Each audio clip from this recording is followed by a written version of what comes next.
Ano ang impyerno? Ang impyerno ba ay literal na lugar ng apoy at asupre? Isa ba itong lugar ng walang hanggang pagpapahirap? Yan ang ating tuklasin sa bidyong ito, mga kaibigan. Maraming relihiyon ang nagtuturo na ang impyerno ay isang maapoy na lugar at doon ilagay ang lahat ng masasamang tao pagkatapos mamatay. At doon din ang dyablo nakatira at pahirapan niya ng walang hanggan ang mga masasamang tao. Totoo ba ito? Nakakatakot tingnan ang mga picture na makikita natin ng mga masasamang tao ay pinapahirapan ng dyablo sa mainit na apoy doon. Ito din ba ang tinuturo sa iyong relihiyon tungkol sa impyerno? Naniniwala ka ba? Nag-research ba kayo kung totoo ang tinuturo sa iyo? Sa bidyong ito, tingnan natin sa Biblia kung ano ba talaga ang impyerno. Alam kong iba't iba ang ating pananaw, kaya it's up to you, kaibigan, kung ano ang mga paniniwala mo. Sa iyo yun. Ang atin dito ay tuklasin natin ang totoo kung ano ang sinasabi ng Biblia tungkol sa impyerno. Ano ang sagot ng Biblia? Ginagamit ng ilang salin ng Biblia ang salitang impyerno para sa salitang Hebreo na Sheol at ang katumbas nitong salitang Griego na Hades na kapwa tumutukoy sa karaniwang libingan ng sangkatauhan. Sabi ng Awit 16 verse 10 at Gawa chapter 2 verse 27, dahil hindi mo ako iiwan sa libingan. Sheol sa Hebreo o Hades sa Griego na wika. Maraming tao ang naniniwala sa maapoy na impyerno, pero iba ang itinuturo ng Biblia. Ano ang sabi ng Biblia? Mabasa natin sa Ecclesiastes chapter 9 verse 10. Ang sabi, walang gawa ni katha man, ni kaalaman man, ni karunungan man sa Sheol. Ang mga nasa impyerno o Sheol ay walang malay, kaya hindi sila makadarama ng kirot. Paano nila ma-feel ang walang hanggang paghihirap na wala naman silang feelings? Wala ng kaalaman ni karunungan, ang sabi ng Biblia, di ba? Isa pa, ang mabuting tao ay napupunta sa impyerno.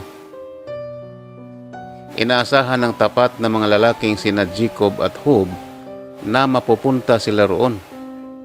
Sabi ng Genesis chapter 37 verse 34, sinusubukan siyang aliwin ng lahat ng kanyang anak na lalaki at babae. Pero tumatanggi siya at sinabi niya, mamamatay ako na nagdalamhati para sa anak ko. At patuloy na umiiyak ang kanyang ama dahil sa kanya. Ito ay tumutukoy sa story ni Jacob nang sinabi ng kanyang mga anak na namatay ang kapatid nilang si Jose. Sabi din ng Job chapter 14 verse 13, o itago mo nawa ako sa libingan. Itago mo ako hanggang sa mawala ang galit mo. Magtakda ka nawa ng panahon at alalahanin mo ako. Si Jacob at Job ay nakapunta sa Sheol o impyerno, ang libingan nang sila ay namatay. Ang parusa sa kasalanan ay kamatayan, hindi pagpapahirap sa maapoy na impyerno.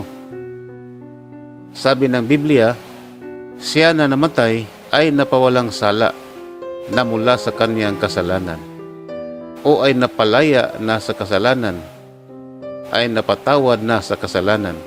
Sabi ng ibang bersyon, sabi ng Roma chapter 6 verse 7. Kaya sabi dito na kung namatay na ang isang tao, tapos na ang kanyang kasalanan. Paid na lahat na kasalanan. Ang walang hanggang pagpapahirap ay labag sa katarungan ng Diyos. Sabi ng Deuteronomio chapter 32 verse 4, ang bato walang mapipintas sa kanyang mga gawa. Dahil lahat ng ginagawa niya ay makatarungan. Isang Diyos na tapat at hindi kailanman magiging tiwali. matuwid at tapat siya. Sabi dito na ang Diyos ay makatarungan at matuwid. Ang tanong, isa bang makatarungan at matuwid kung ang isang taong nagkasala ng halimbawa 70 years siyang nabuhay sa mundo na namumuhay ng napakasama tapos pahirapan siya ng walang hanggan? Kahit ang batas ng tao may justice at katarungan, ano pa kaya ang Diyos na sabi ng Biblia siya ay makatarungan at matuwid? Nang magkasala ang unang tao, si Adan at Eva, sinabi ng Diyos na ang kanyang parusa ay hindi pag-iral. Ikaw ay alabok at sa alabok ka babalik. Sabi ng Genesis chapter 3 verse 19. Kung totoo na ang mga taong namatay at masama tulad ng ginawa ni Adan na hindi sumunod sa mga utos ng Diyos ay pinapahirapan sa impyerno, nagsisinungaling ang Diyos kung sa maapoy na impyerno mapupunta si Adan. Hindi ba? Kaya, klaro, hindi yan totoo. Hindi man lang pumasok sa isip ng Diyos ang walang hanggang pagpapahirap. Ang ideya na parurusahan niya ang mga tao sa maapoy na impyerno ay labag sa turo ng Biblia na ang Diyos ay pag-ibig. Sabi ng unang Juan chapter 4 verse 8, ang sino mang hindi umiibig ay hindi nakakilala sa Diyos dahil ang Diyos ay pag-ibig. May pag-ibig ba ang Diyos kung pahirapan niya ang tao sa walang hanggan? Talagang hindi yan tinuturo ng Biblia. Sa panahon ng mga Israelita, may gumawa ng mga tao na sinunog ang kanilang mga anak para sa kanilang Diyos-Diyosan. Pero ano ang sabi ng Biblia? Mabasa natin sa Jeremias chapter 7 verse 31.